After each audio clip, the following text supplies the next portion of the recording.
Bienvenidos a Comprensión de los Tiempos Actuales y continuamos con Evangelios Sinópticos con el pastor Pablo Otremba. Qué bendición que hemos tenido y estamos en el Evangelio de Mateo. Entonces le vamos a dar la bienvenida al pastor Pablo. Pastor Pablo, gracias por estar aquí y bienvenido. Esta es su clase. Gracias, Dios les bendiga. Espero que todos estén bien en este día y listos para seguir con evangelios sinópticos.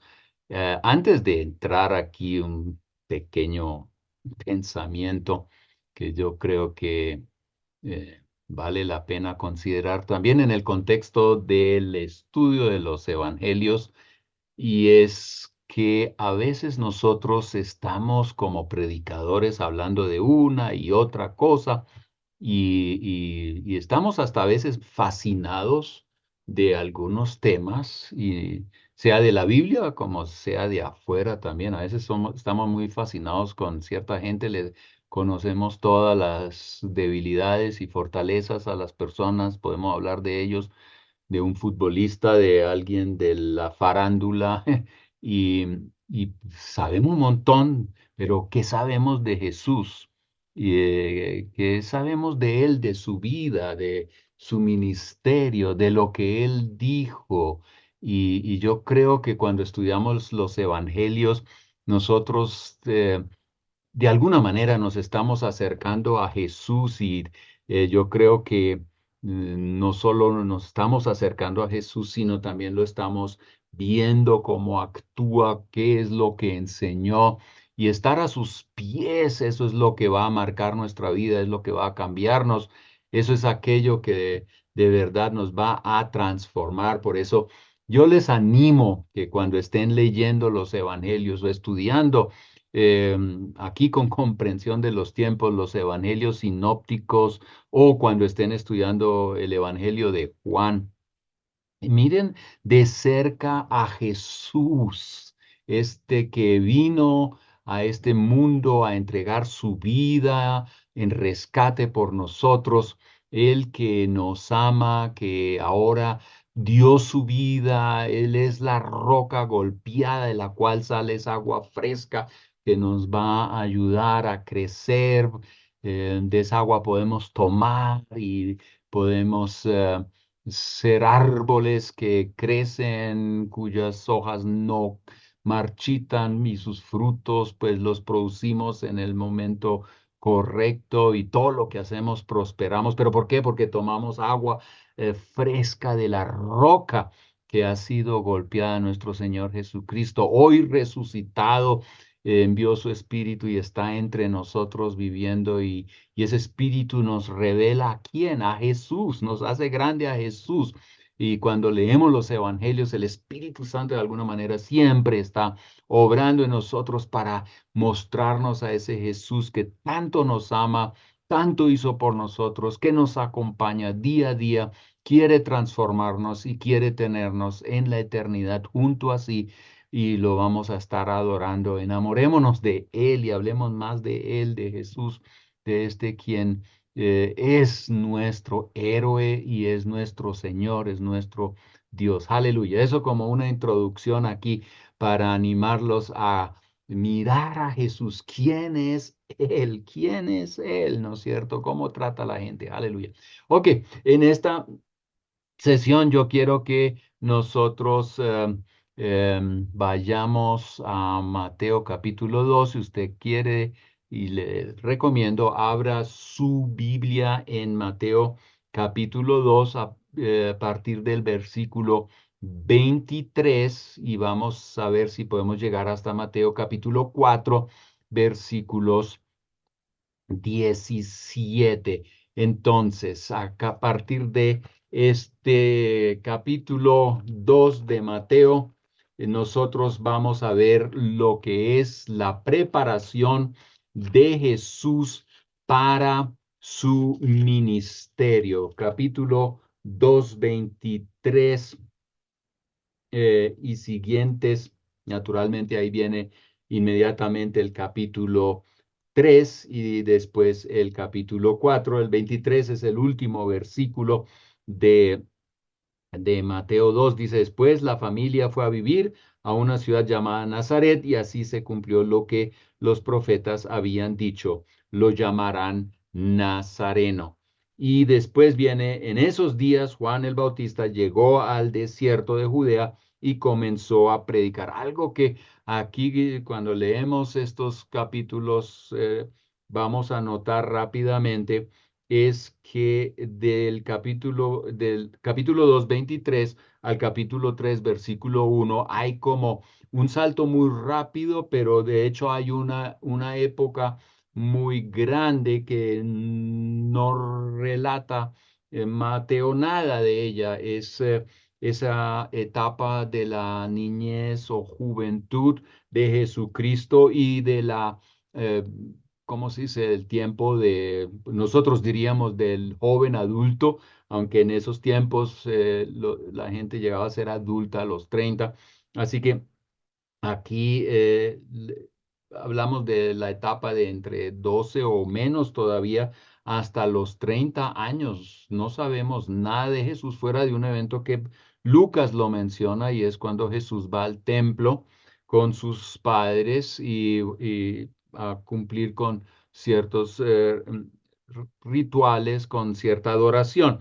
Pero entonces notemos aquí y a la larga vale hacer en su Biblia ahí una marca donde usted nota que aquí hay una parte de la vida de Jesús que no aparece. Ahora nosotros vamos a entrar en capítulo 3 y vamos a ver que en esta fase ya Jesús está adulto y va a comenzar pronto su ministerio. Todavía estamos en una fase de preparación de su ministerio. Entonces, desde el regreso de Egipto y el traslado a Nazaret, la historia de Juan el Bautista aparece ahora, pero entre el regreso de Egipto y el traslado de Nazaret y la historia de Juan no hay nada relatado, no oímos mucho de la vida de Jesús. Lucas narra, como ya les dije en Lucas 2, un evento de Jesús a los aproximadamente 12 años. De resto, tenemos que creer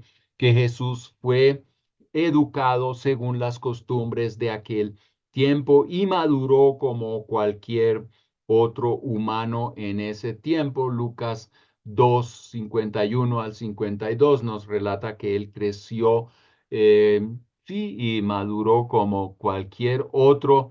Claro que la gracia de Dios lo acompañaba. Yo les hablaba en la sesión pasada acerca de que Jesús se considera como el nuevo Moisés. ¿Por qué? Porque salió de Egipto, pasó por las aguas del bautismo en el río Jordán y estuvo 40 días en el desierto.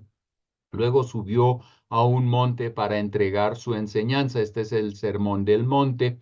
Y así pues en el Antiguo Testamento tenemos a Moisés que salió de Egipto, cruzó el Mar Rojo, estuvo 40 años en el desierto y recibió la ley de Dios en el monte Sinaí y se la transmitió al pueblo de Israel.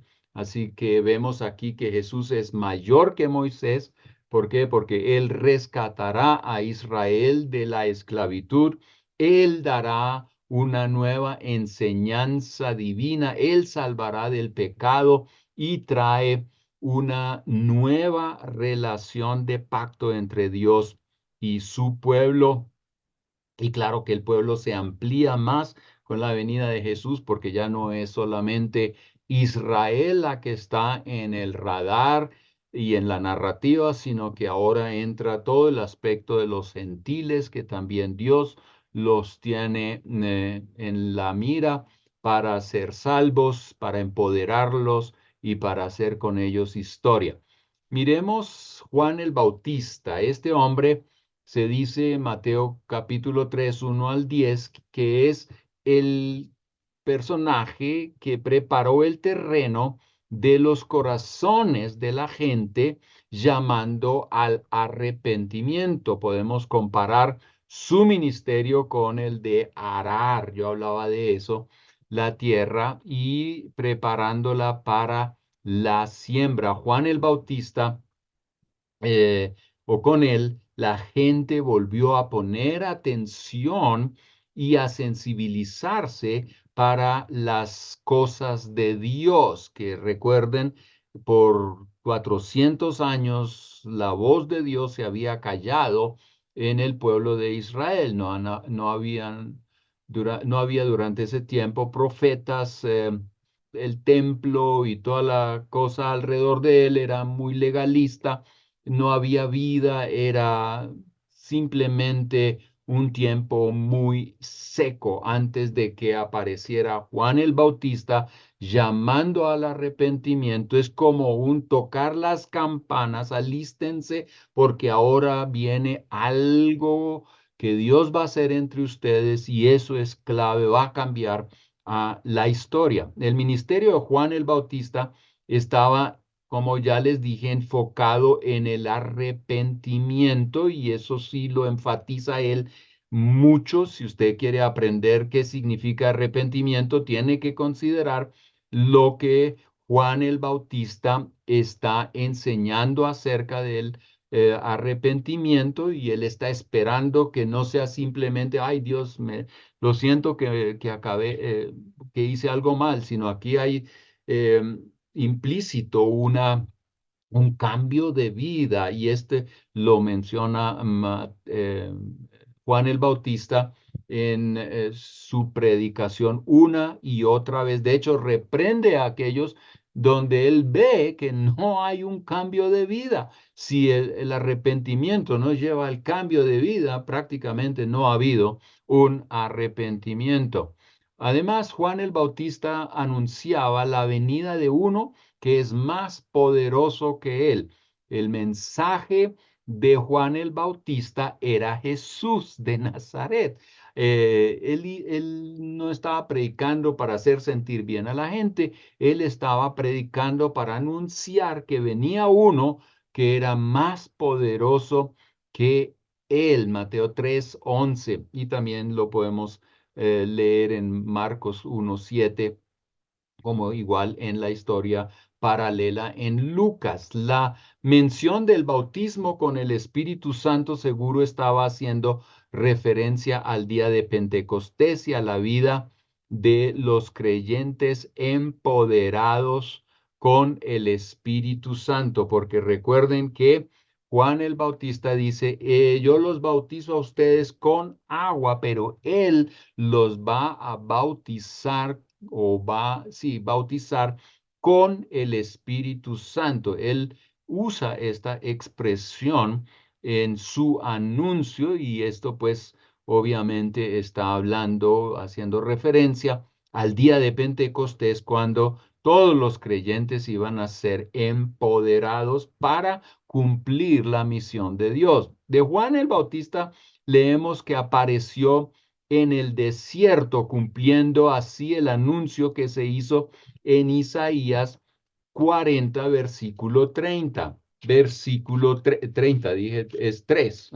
Isaías 40, versículo 3 dice, escuchen, es la voz de alguien que clama, abran camino a través del desierto para el Señor, hagan una carretera derecha a través de la tierra baldía para nuestro Dios.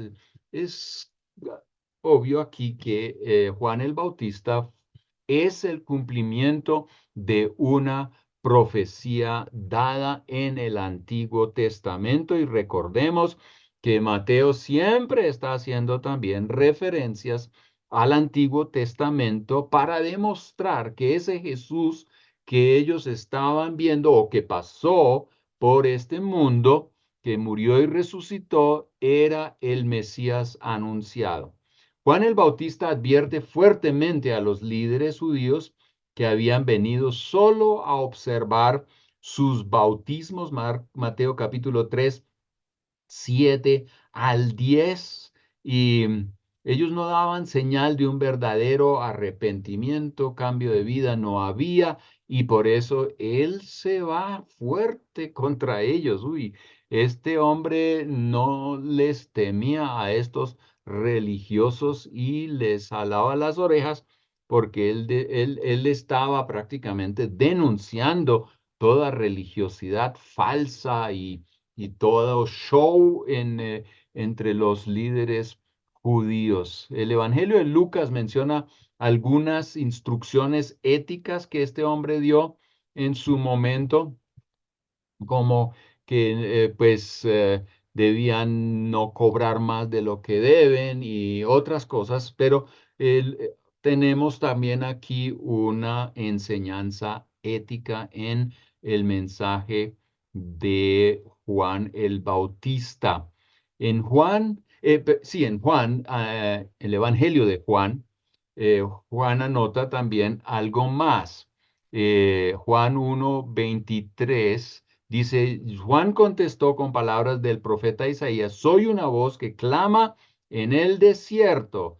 Eso es lo que acabamos de leer, Isaías 43. Abran camino para la llegada del Señor.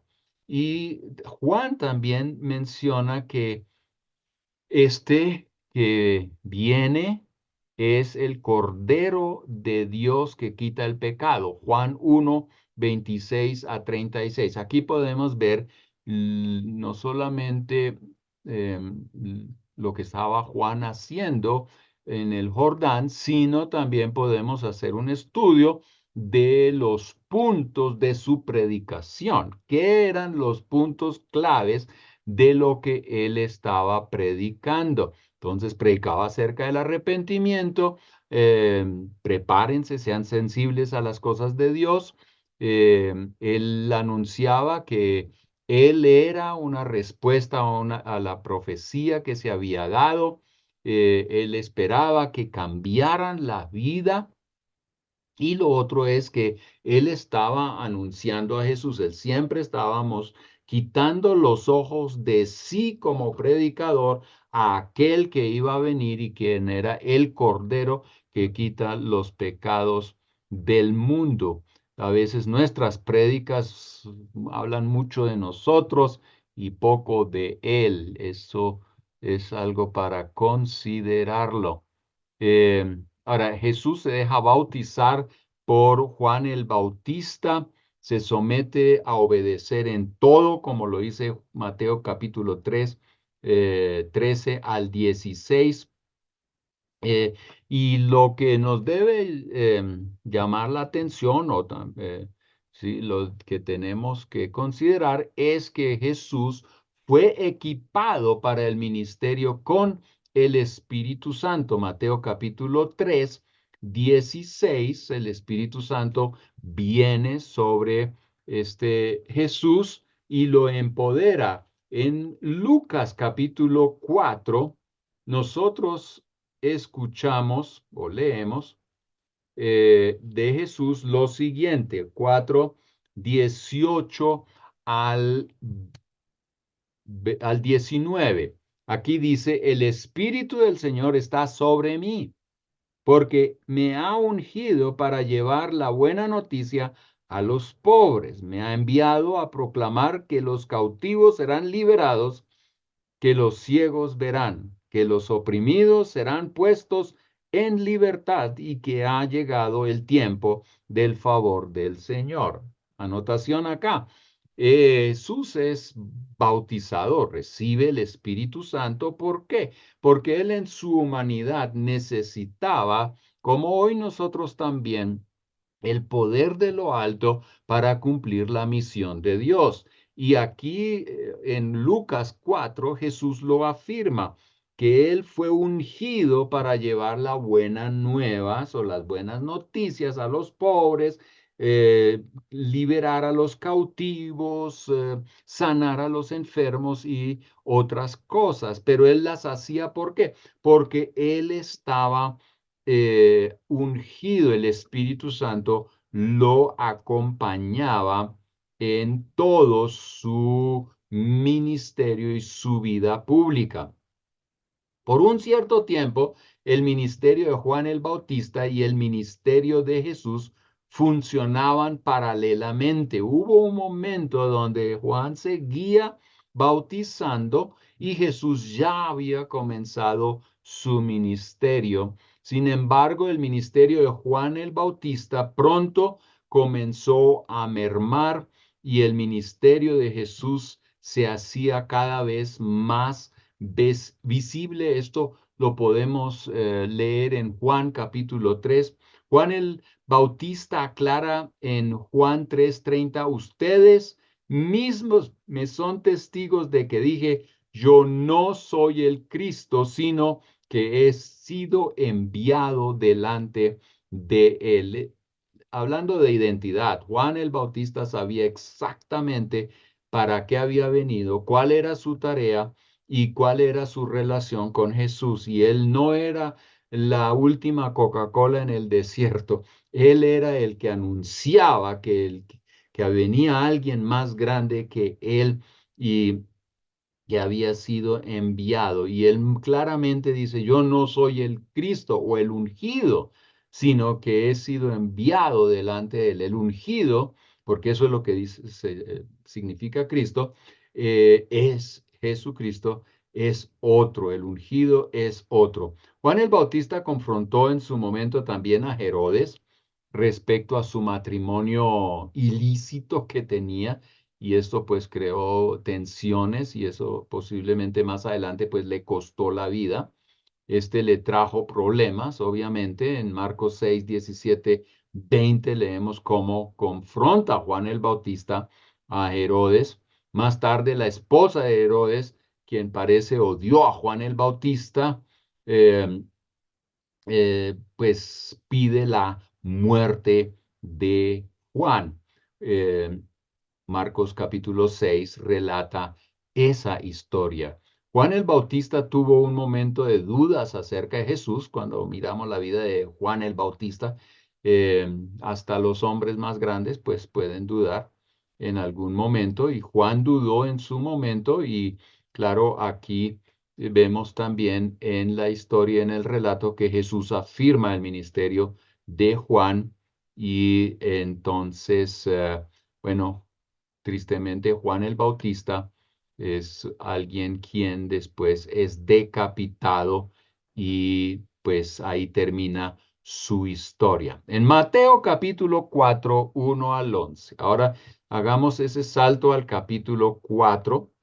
Vemos que la preparación para el ministerio de Jesús comienza con que Jesús aparece cuando Juan el Bautista está en el río Jordán predicando el arrepentimiento, dando indicaciones éticas a la gente de cómo vivir su vida y ayudándoles a preparar su corazón para la venida de Jesús. Él anunciaba a Jesús, siempre Jesús en el centro, no él. Y bueno, ahí aparece Jesús, es bautizado, empoderado para el ministerio y Jesús de ahí sale al desierto a vencer al diablo en Mateo capítulo 4, 1 al 11. Algunos pensamientos en cuanto a este momento de la tentación de Jesús.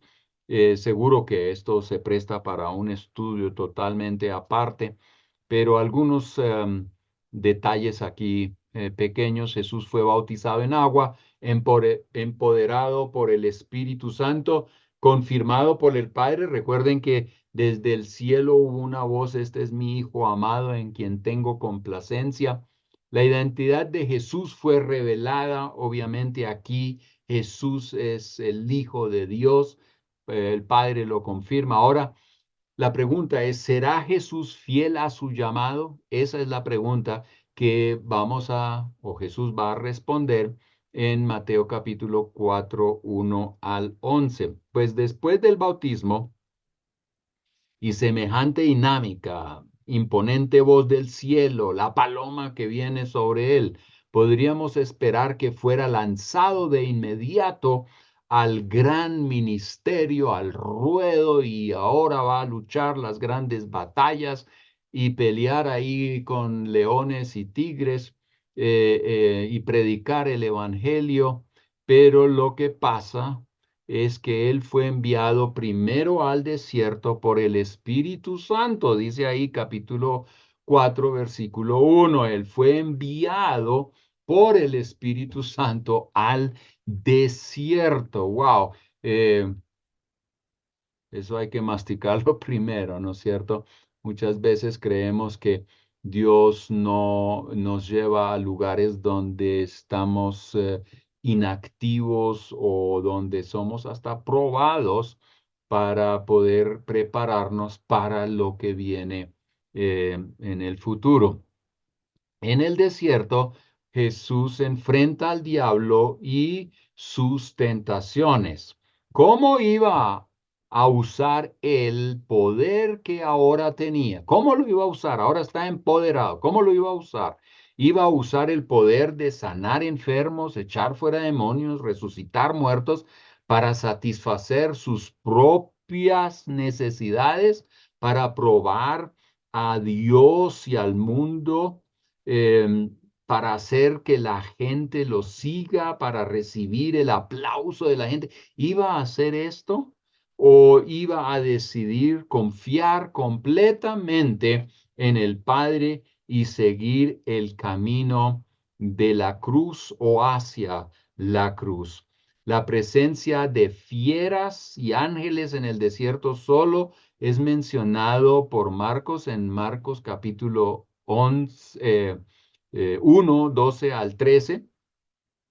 Esto solo nos revela la lucha espiritual que se llevó a cabo allá en el desierto. En otras palabras, la ida al desierto no fue solamente un momento de necesidad física, sino que fue una época, un momento de grandes luchas espirituales. Él estaba expuesto prácticamente a la oscuridad y cómo iba a manejar él esa situación. Iba a salir victorioso de ella, iba a ser alguien quien, según su llamado, iba a vivir no importando las consecuencias.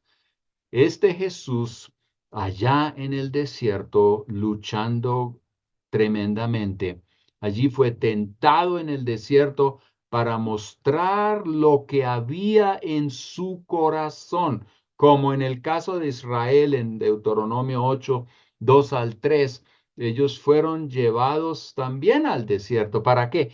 Para demostrar qué había en el desierto. Ahora, en el caso de Israel, ellos no pasaron el examen muy bien.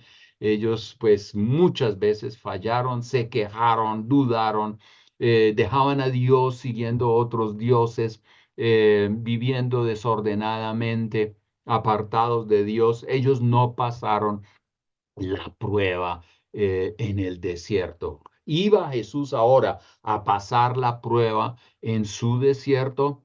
Eh, Ahora también pasó por esas pruebas para entendernos en nuestras situaciones y así poder ofrecernos verdadera ayuda y para mostrarnos el camino a la victoria. Estos versículos que aparecen aquí en Mateo capítulo 4 1 al 11 no solamente relata a Jesús y cómo él venció al diablo, sino que también nos está dando herramientas de cómo nosotros debemos enfrentar al diablo y las tentaciones. Y miremos aquí tres tentaciones, porque este es como lo que aquí nos narra Mateo, y también Lucas menciona tres, por lo menos, áreas donde podemos o fue tentado Jesús y nosotros también podemos ser tentados. El orden como Lucas narra las tentaciones difieren de Mateo, solo nos muestra que los escritores de los evangelios no seguían siempre un orden netamente cronológico en sus apuntes. Eso da como un poco de tranquilidad cuando yo hago mis apuntes y que pueden diferir de otros en su orden, pero ojalá que no en el contenido. ¿Ocurrieron los episodios de las tentaciones de manera literal o más bien subjetivas? Esa es otra pregunta que nos podemos hacer. Como sea, ellas fueron diabólicas, esto está claro, y muy serias. No hay un monte en Israel del cual podamos ver todos los reinos de la tierra, eso es también la verdad. Sin embargo, la tentación fue real para Jesús y él tenía que responder a ellas. Las tres tentaciones son paralelas a las tentaciones en el jardín de Edén, Génesis capítulo 3, versículo 6, y a las tres tentaciones mencionadas en Primera de Juan, capítulo 2, versículo 16. Primera de Juan, voy a leer este versículo. Primera de Juan, capítulo 2, versículo 16, dice allí, pues el mundo solo ofrece un intenso deseo por el placer físico, un deseo insaciable por todo lo que vemos y el orgullo de nuestros logros y posesiones. Nada de eso proviene del Padre, sino que viene del mundo. ¿Alguien quiere saber cómo se puede filtrar si algo viene de Dios o algo del diablo? Aquí hay un filtro y usted puede determinar si una cosa viene de Dios o viene del diablo. Otro filtro lo encontramos en Santiago capítulo 3, en los últimos versículos, donde se habla de la sabiduría humana, diabólica y divina. Solo ahí, eso es una parte, ahí una ñapa, o como dicen aquí en Colombia, o una adición. Como sea, Jesús fue tentado en todo como nosotros, pero sin pecado, dice Hebreos capítulo 4, versículo 15. El diablo reconoce que Jesús es el Hijo de Dios.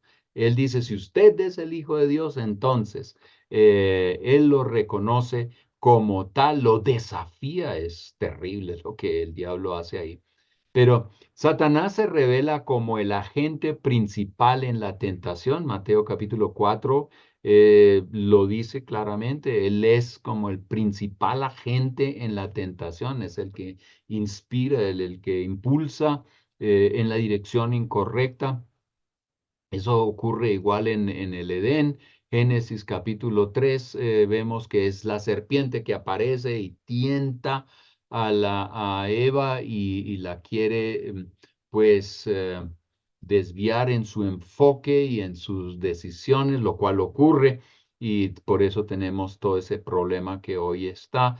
En el caso de David, dice Primera de Crónicas capítulo 21:1 que el diablo los llevó a hacer un censo, prácticamente le puso esas ideas, esos pensamientos, y él procedió, posiblemente no discernió completamente lo que estaba ocurriendo, y eso pues causó muchos problemas.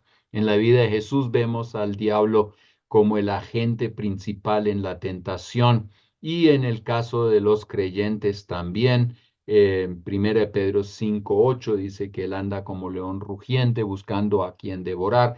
Efesios capítulo 6, a partir del versículo 10, podemos leer lo que menciona Pablo como la armadura, y obviamente aquí también habla de que nuestra lucha es contra poderes del reino oscuro, de las tinieblas.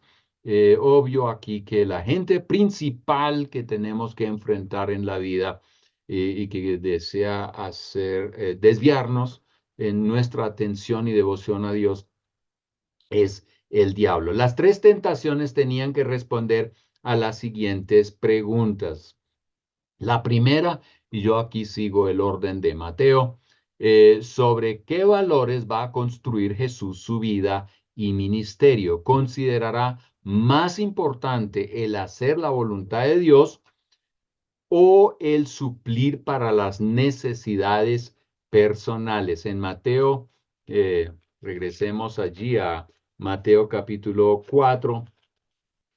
Voy a leer estos versículos. Mateo 4, 3 al 4 dice, en ese tiempo el diablo se le acercó y le dijo, si eres el Hijo de Dios, di a estas piedras que se conviertan en pan. Jesús le dijo, no, las escrituras dicen, la gente no vive solo de pan, sino de cada palabra que sale de la boca de Dios. Entonces la pregunta otra vez, sobre qué valores va a construir Jesús su vida y su ministerio. Considerará más importante el hacer la voluntad de Dios o el suplir para las necesidades personales. Voy a usar a Dios para que me supla solo las necesidades físicas aquí o representa a Jesús más para mí. Eso es como que la pregunta que yo me haría.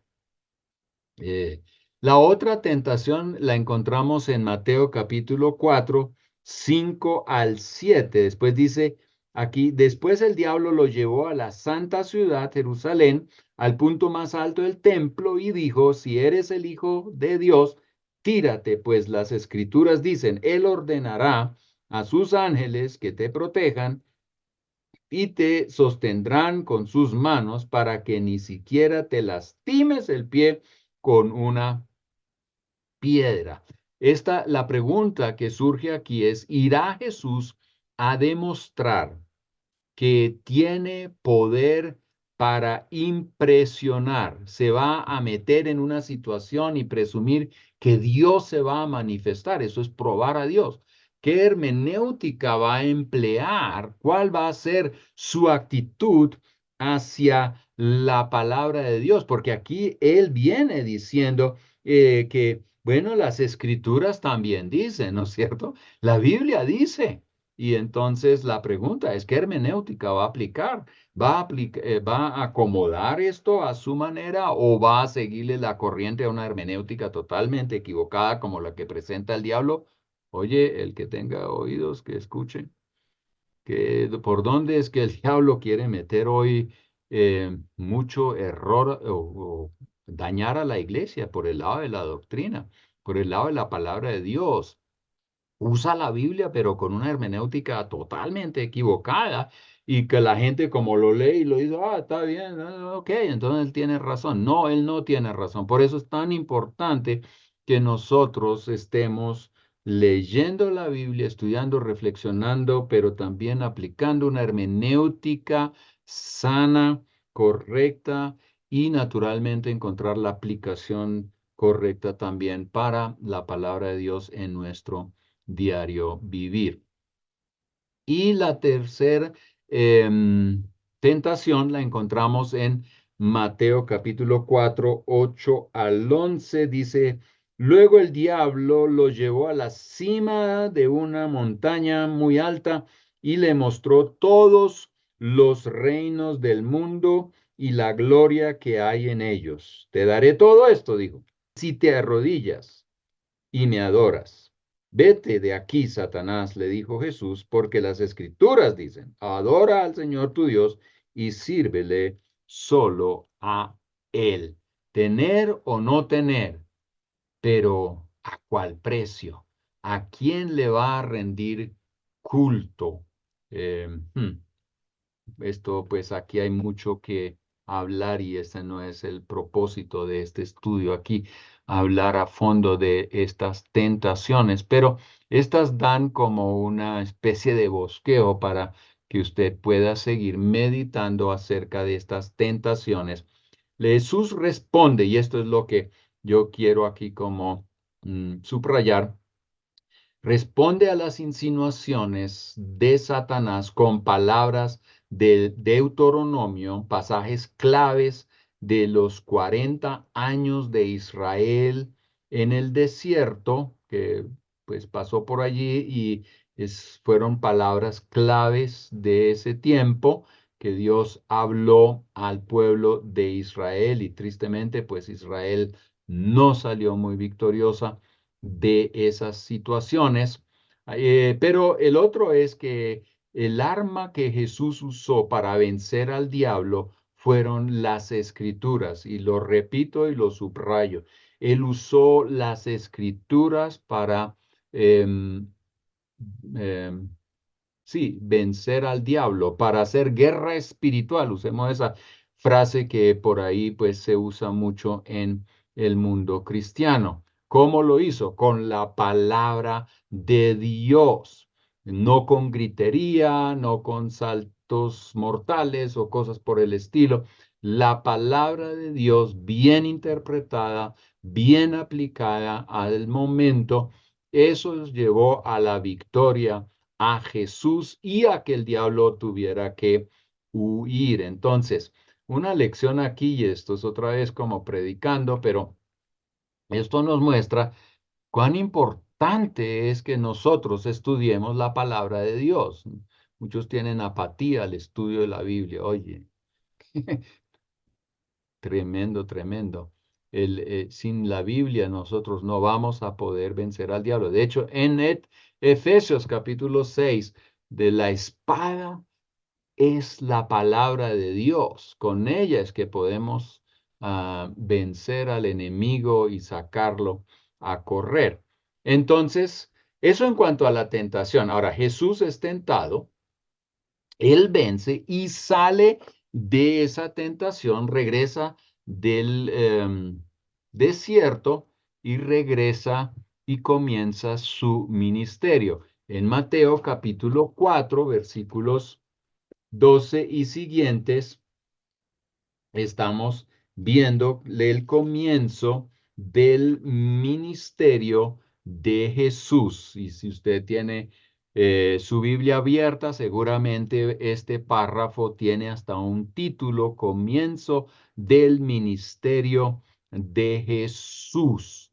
Y él comienza su ministerio predicando acerca del reino de los cielos. El mensaje inicial de Jesús es arrepiéntanse de sus pecados y vuelvan a Dios, porque el reino de los cielos está cerca. Eso es lo que dice versículo 17 de este capítulo, el anuncio del reino de Dios, y algo que vamos a estar mirando la próxima sesión más de cerca, el reino de Dios, porque ese es el tema de Mateo y es el tema del Nuevo Testamento.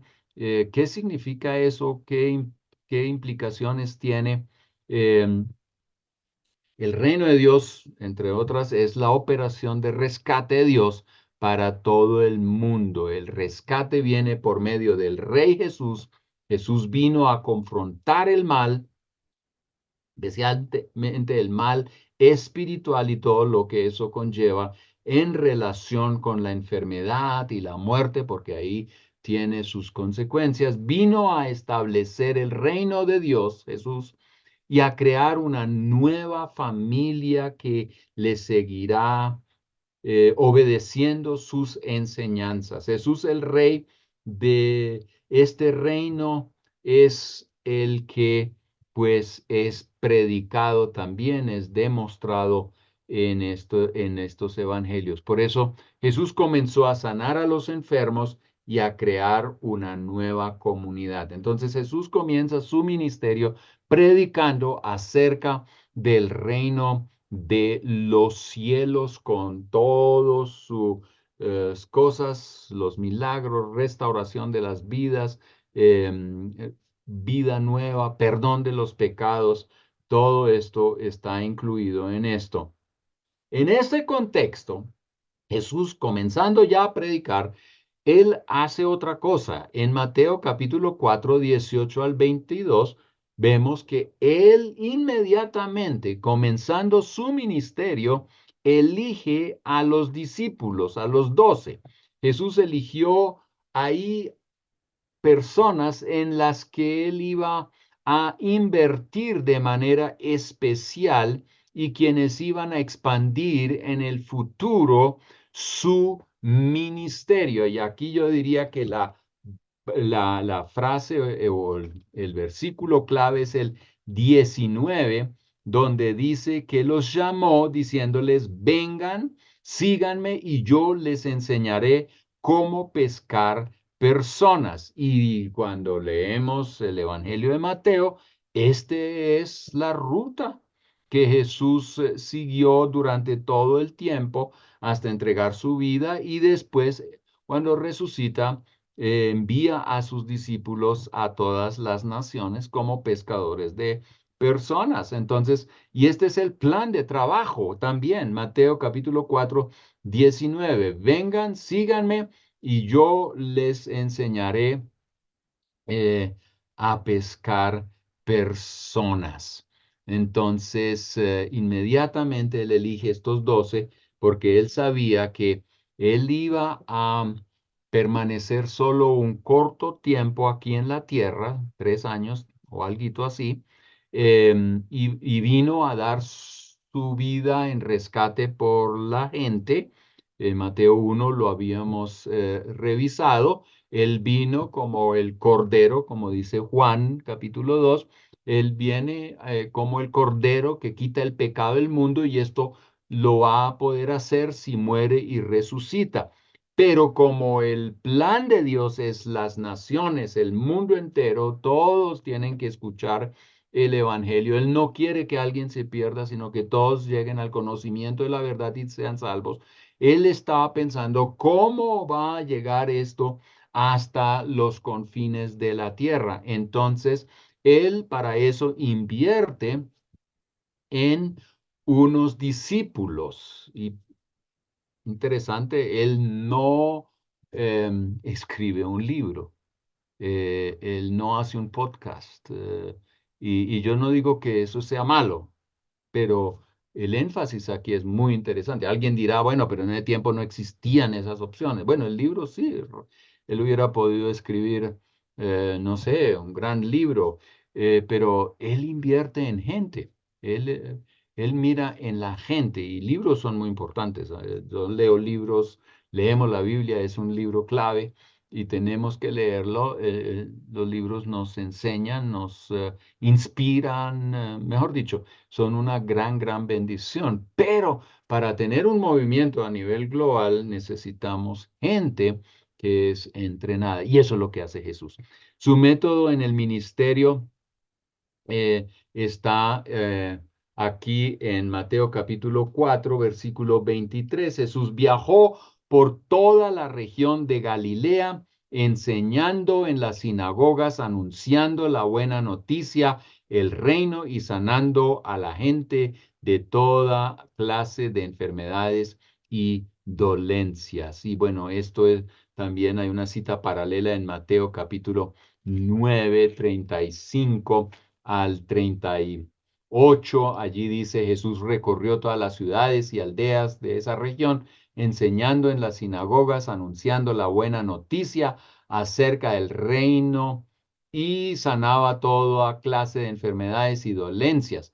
Aquí nosotros vemos que la metodología, ¿cómo hizo Jesús su ministerio? Pues recorría, él caminaba, él iba donde estaba la gente, en las ciudades, en las aldeas, enseñaba, predicaba las buenas noticias acerca del reino de Dios y naturalmente eso iba acompañado de la manifestación del poder de Dios, que a final de cuentas estos milagros simplemente servían pues para también aprobar o corroborar que Jesús era el Mesías anunciado en el Antiguo Testamento. El resultado de su ministerio inicial lo podemos ver aquí en el mismo capítulo 4, los últimos versículos. Yo sigo leyendo acá a partir del versículo 24, dice, las noticias acerca de él corrieron y llegaron tan lejos como Siria y pronto la gente comenzó a llevarle a todo el que estuviera enfermo y él los sanaba a todos, cualquiera fuera la enfermedad o el dolor que tuvieran o si estaban poseídos por demonios o eran epilépticos o paralíticos, estoy leyendo de la Nueva Traducción Viviente. Numerosas multitudes los seguían a todas partes, gente de Galilea, de las 10 ciudades, de Jerusalén, de toda Judea y del oriente del río Jordán. Interesante, esto es en Mateo capítulo 4, cuando ya vemos un gran movimiento de gente buscando a Jesús. No había WhatsApp, no había internet, no había radio y tantas otras cosas que tenemos hoy en día, pero el mensaje de Jesús llegó en invadió toda esa región rápidamente y la gente sabía de ese Jesús que sanaba enfermos, que estaba predicando un mensaje mucho diferente que los fariseos con toda autoridad y que cambiaba vidas. Entonces vemos aquí Jesús en su metodología recorrió, enseñó, predicó y sanó para aprender de eso también, ¿no es cierto? Bueno, después tenemos, y yo quiero pues como que añadir rápidamente a esto, y no vamos a entrar en el Sermón del Monte a estudiarlo en detalle, porque yo les digo, Sermón del Monte es en sí una, un seminario entero. Yo he predicado en iglesias el Sermón del Monte y me ha tomado año, año y medio solo predicando acerca del Sermón del Monte. Este sermón, que es el primer discurso que nosotros encontramos en Mateo, recuerden que hay 5 discursos. Este es el Sermón del Monte. Después tenemos el Mateo 10, el envío de los discípulos a Israel para hacer lo que Jesús hizo, de lo que llamamos la pequeña comisión. Después tenemos a Mateo capítulo 13, las parábolas del reino de Dios. Después tenemos Mateo capítulo 18, las relaciones interpersonales, la vida en el reino de Dios. Y también tenemos Mateo 24, 25, lo que es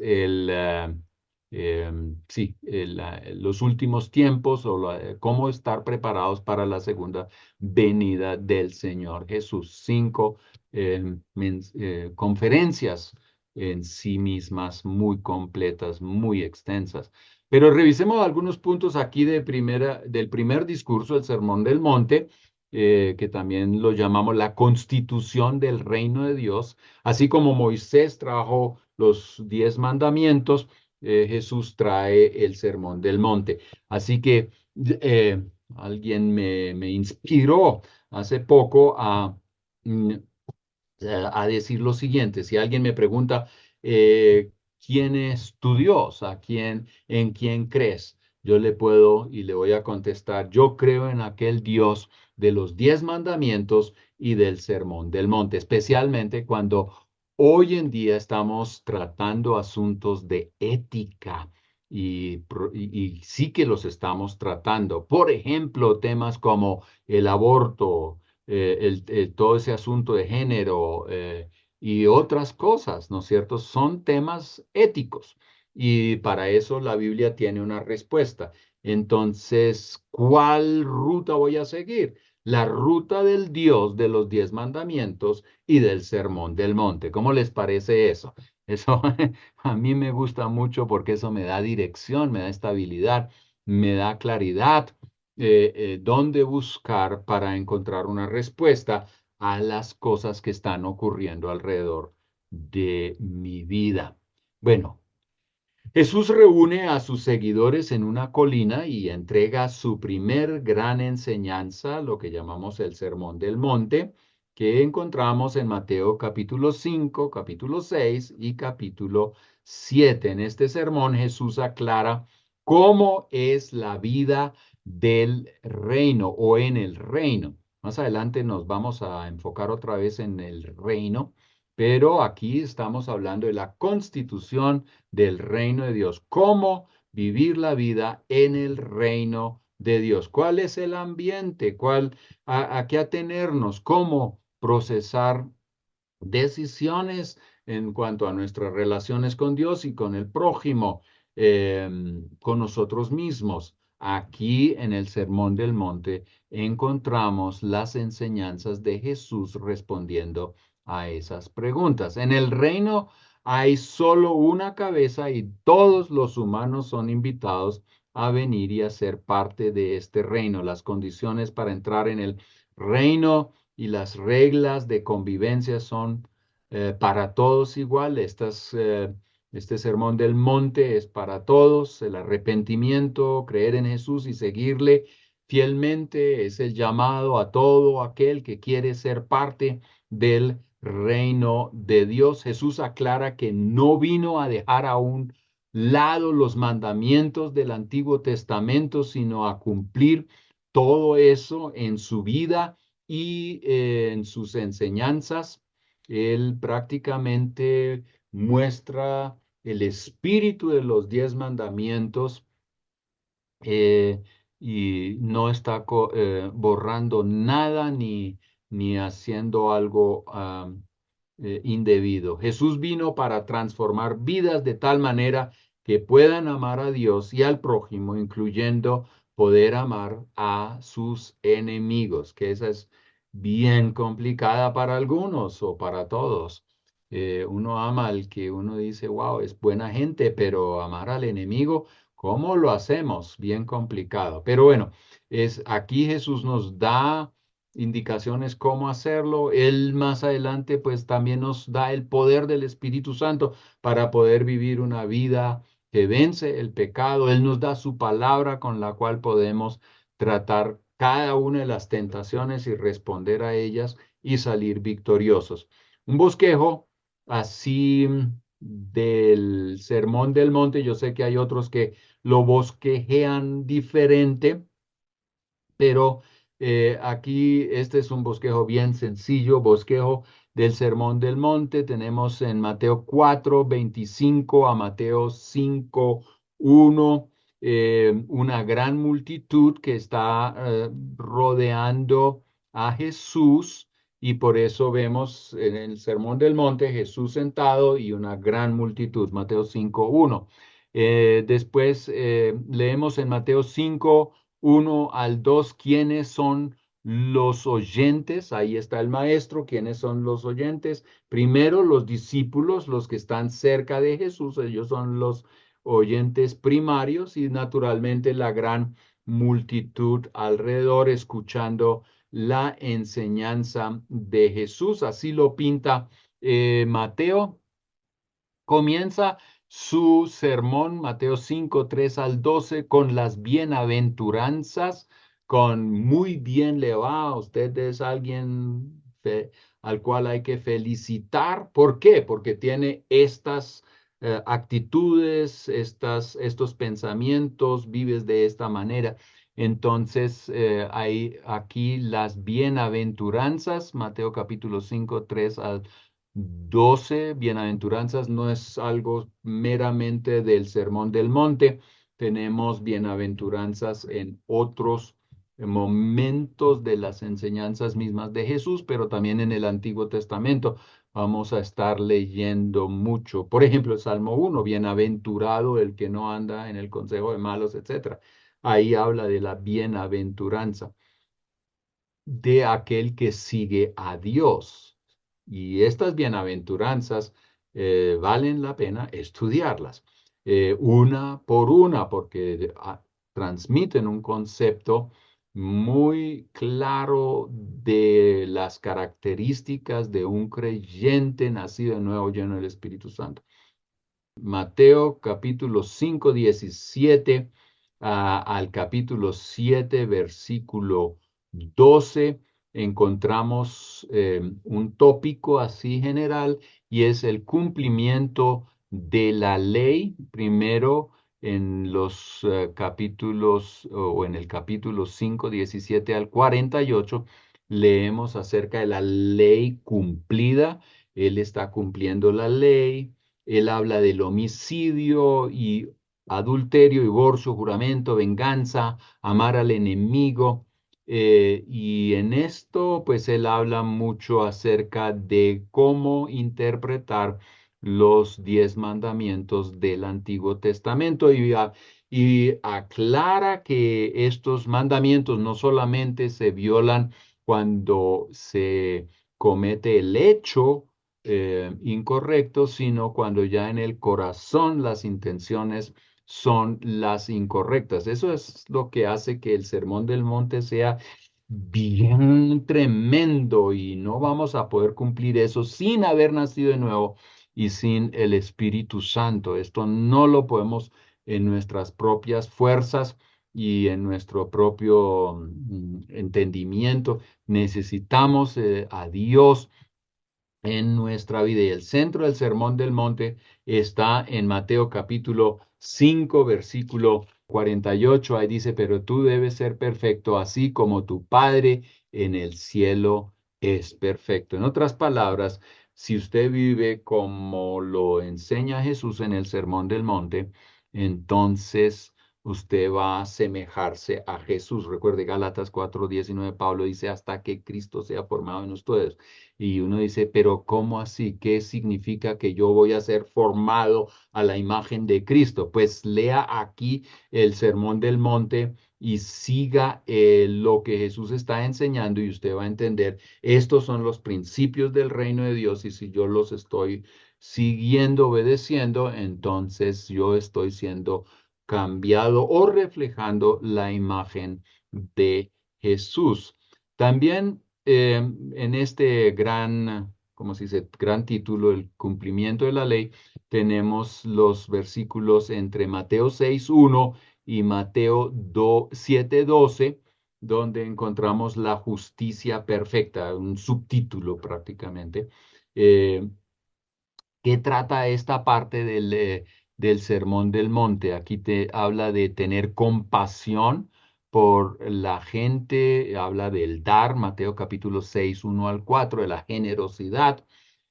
Habla de la oración, de hecho es un tema que eh, ya es un tema en sí, es una conferencia en sí, la oración, y Jesús responde a una pregunta de los discípulos, enséñanos a orar, y él aquí da algunas indicaciones de cómo orar bien. Obviamente él no se enfoca en declaraciones, en fórmulas, sino en el corazón del creyente y naturalmente en algunas temáticas que los que pertenecen al reino de Dios quieren que se adelanten, que se lleven a cabo. ¿Por qué? Porque son características del reino de Dios que a través de la oración nosotros queremos empujar o ayudar a empujar para que sean una realidad en el mundo. Mateo capítulo 6:16 al 18, leemos acerca del ayunar. Después hablamos en Mateo 6:19 al 24 de atesorar, todo ese tema de la preocupación, hasta el versículo 34, ¿qué es lo más importante? ¿Es el dinero lo que nos maneja, las preocupaciones, o confiamos en Dios, quien es nuestro proveedor? Son preguntas que allí se contestan. También en Mateo 7:1 al 5, Jesús está hablando de nuestra relación con otros y está hablando de juzgar cómo vamos a tratar al otro. Y otra vez, Mateo 7:6 al 12, del dar, de la generosidad, es un tema aquí en este gran, ¿cómo se dice? Título mayor, el cumplimiento de la ley, dos subtítulos, la ley cumplida y la justicia perfecta. Los participantes del reino de los cielos se enfocan en los valores trascendentales y no se preocupan innecesariamente por la vida porque conocen al Padre de los cielos. Aquí la cita clave es Mateo capítulo 6:33, aunque todos esos versículos del 19 al 34 pues hablan de eso. Mateo 6:33, más primeramente buscad las cosas del reino de Dios y su justicia, y el resto se le será añadido. Entonces, ¿en qué te enfocas? ¿Cuáles son tus valores? ¿Cuál es tu preocupación? Y si nos enfocamos en el reino de Dios y en sus valores, en sus principios, el resto va a ser pan comido, como digo, como se dice así vulgarmente, pero va a ser algo que resulta naturalmente. Dios va a proveer, porque Dios sí cumple su palabra. Pero a veces nos preocupamos por lo que Dios quiere hacer, porque no estamos confiando que Él lo va a hacer. Entonces estamos preocupándonos por cosas que finalmente frenan todo lo que Dios nos quiere dar. Por eso nuestro enfoque tiene que ser el reino de Dios. Mateo 6:33.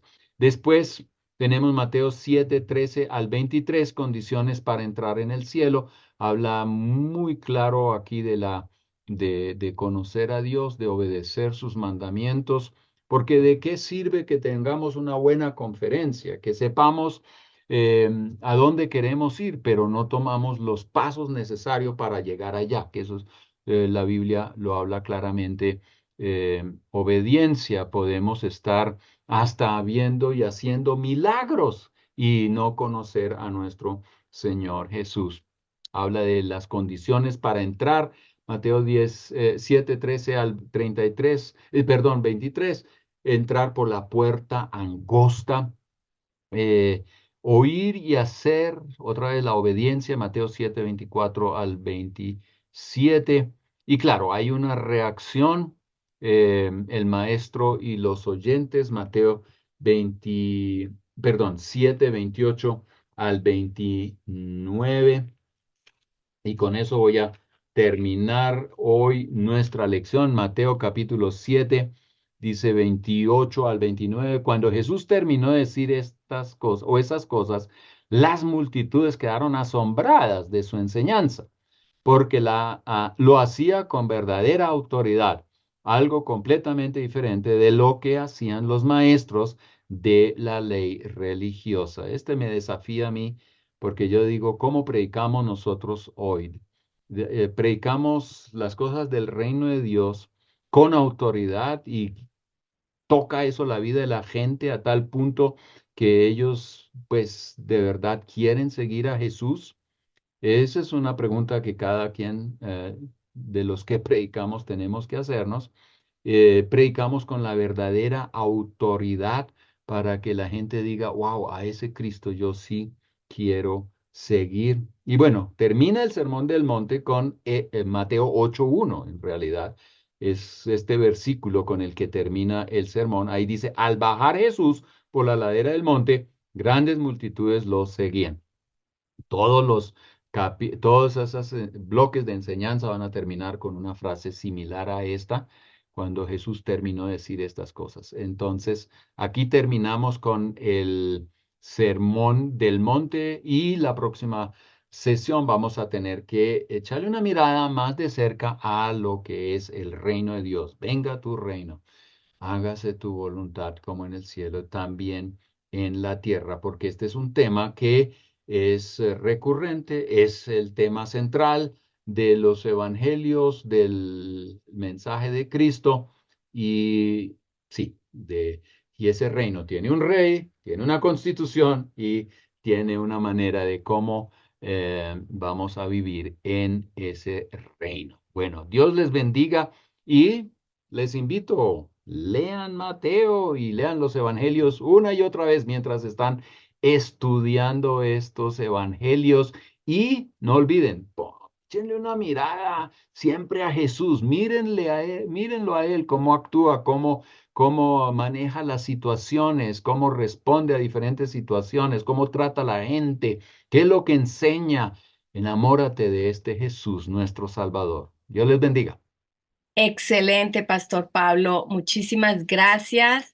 Que el Señor los siga bendiciendo y a ustedes que están escuchando, que el Señor los bendiga, que guardemos esta palabra, que sigamos adelante y recuerde que todavía hay más. Hay más en el libro de Mateo para seguir creciendo, seguir profundizando. Entonces, esperemos la siguiente sesión y no se le olvide compartir estas enseñanzas y propagar el Evangelio a través de estos medios que están disponibles para nosotros.